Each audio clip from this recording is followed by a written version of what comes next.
these owners, these listeners right now, they got to know if they got a business that can function without them, they actually have a business.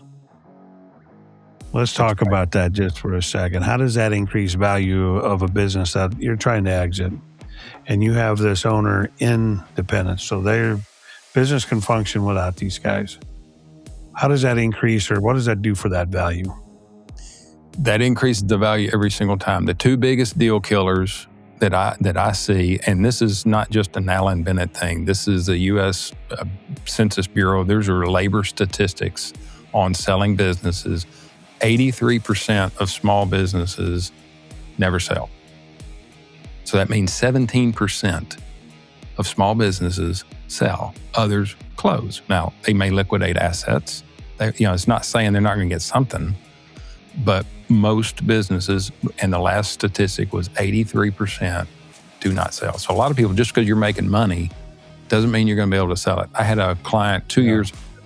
The guy was making $250,000, $260,000, $260,000 or something. He had the last 3 years, he was making right at $250,000 a year.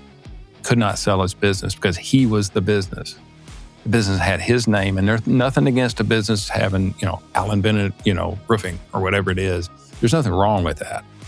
But it was in name, and he wore it like a badge. Everything goes through me. I own everything. And he didn't anybody. I don't want to get back into trust, but nobody wanted all the contracts that he had. It was him. It wasn't the business didn't have the contract. He had the contract. He was very well connected politically. He could not sell that business. Wow. Yeah. And so the thing about owner independence or owner dependence is there are two things kill a business or kill a deal.